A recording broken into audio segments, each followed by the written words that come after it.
Olá, seja bem-vindo ao canal Bunda na Cadeira, o canal com a maior expansão desse Brasil. Na aula de hoje iremos falar sobre dilatação térmica.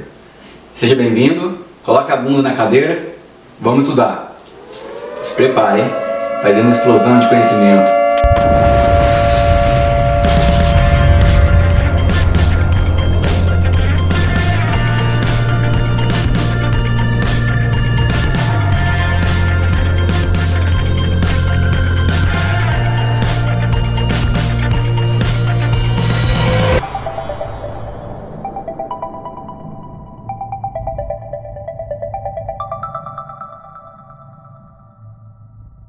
Como eu já falei atrás em algumas aulas, toda vez que a gente esquenta o material, ele tem a propriedade de expandir, de crescer. Toda vez que eu esfrio, que eu diminuo a temperatura, ele contrai, ele retrai.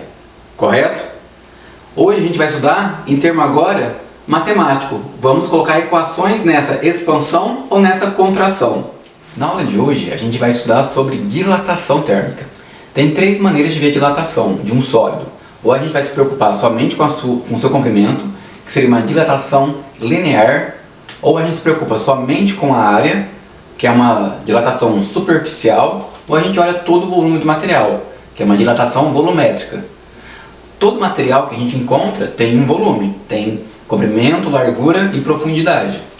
Porém a gente vai separar, porque se eu pegar um fio de um poste, é muito mais importante o seu comprimento.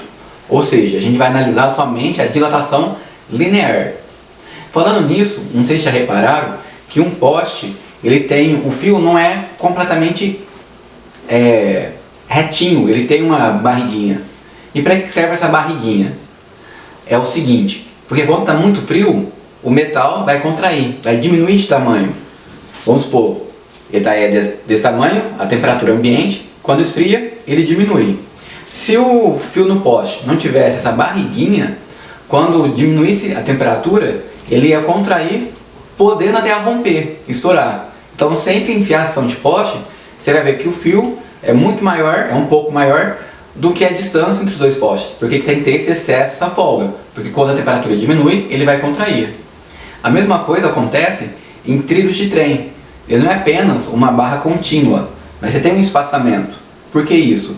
Se quando aumentar a temperatura, ele tem que ter um espaço para dilatar, para crescer. Então, entre um trilho e outro, há um espaço para quando crescer, dilatar, aumentar a temperatura, ele vai encostar, sem entortar a linha por onde o trem passa. Agora, vamos dar início ao estudo dessa equação, porque eu consigo quantificar o quanto o material cresce ou contrai ao aumentar ou diminuir a temperatura.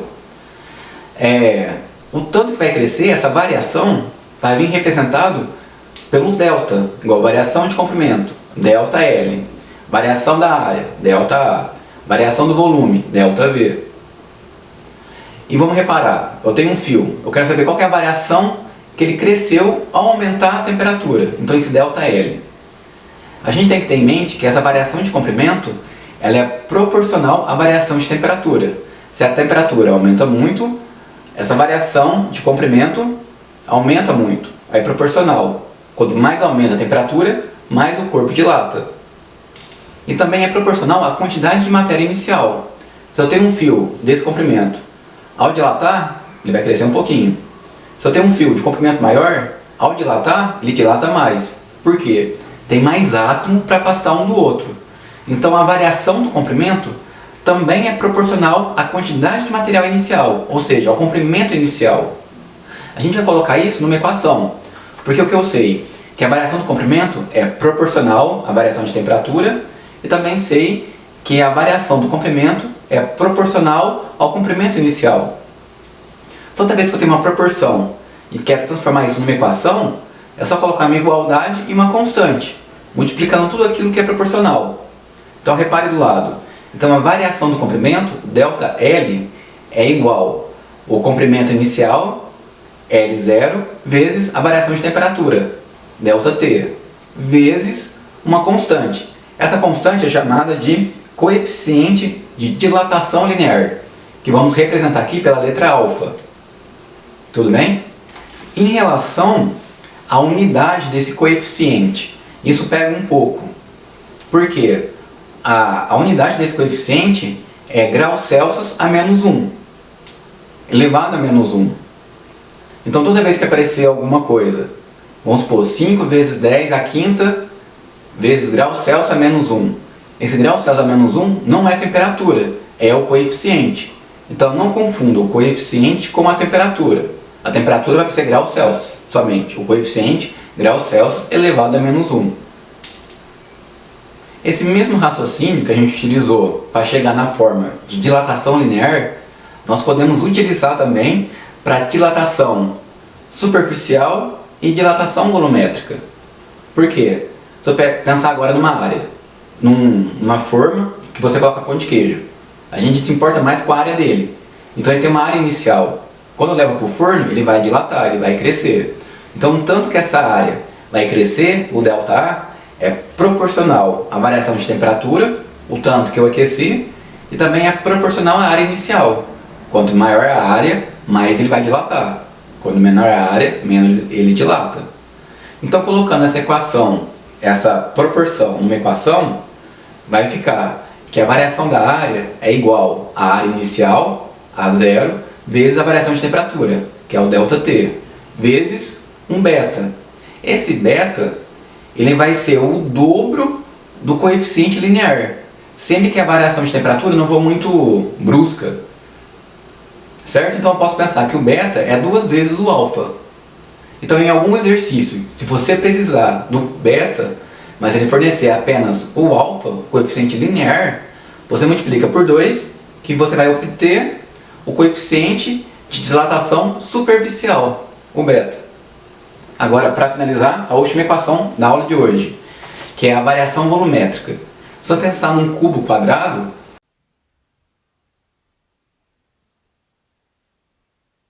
quando eu aumento a temperatura, ele vai aumentar de volume. Se eu diminuir a temperatura, ele diminui de volume, ele contrai. Ok? Então você tem que ter em mente o que é expansão ou contração. Expansão, aumento de volume. Contração, diminuição de volume. Se eu pensar em termo volumétrico, a variação do volume é proporcional ao volume inicial.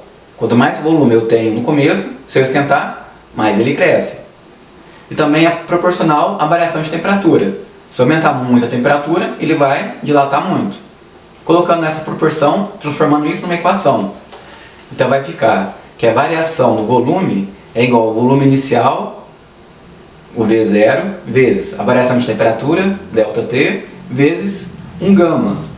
Esse gama, se a variação de temperatura não for muito brusca, ela é 3 vezes o coeficiente linear. Então, o gama, que é o coeficiente de dilatação volumétrico, ele é 3 vezes o coeficiente de dilatação linear. Correto? Bora para um exercício para ver se fez sentido todas essas informações. Bora lá. Exercício. Uma barra cilíndrica de chumbo que possui 500 cm de comprimento a 40 graus Celsius é aquecida a 140 graus Celsius, sendo o coeficiente de dilatação linear do chumbo igual a 2,7 vezes 10 elevado a menos 5 graus Celsius a menos 1, determine a dilatação linear sofrida pela barra e seu comprimento a 140 graus Celsius. Então ele quer duas coisas, o ΔL, que é a dilatação linear, também quer qual o comprimento final. Se ele dilatou, ele cresceu quanto? Se ele tinha 500 centímetros, terminou com quantos centímetros? Primeiramente, vamos calcular a dilatação linear. Vamos pegar a equação, que a variação do comprimento, ΔL, é igual ao comprimento inicial vezes a variação de temperatura vezes o alfa, que é o coeficiente de dilatação linear. O comprimento inicial é 500. A variação de temperatura vai ser 140 menos 40, vezes o coeficiente, que é 2,7 vezes 10 a menos 5. Assim sendo, vamos multiplicar tudo. 500 multiplicado por 2,7, que multiplica ainda 100. Por que 100? Porque 140 menos 40 é 100. Teremos então o valor de 135.000 vezes 10 a menos 5 centímetros. O que eu faço com esse menos 5 centímetros? Eu vou pegar a vírgula e andar 5 casas diminuindo o número.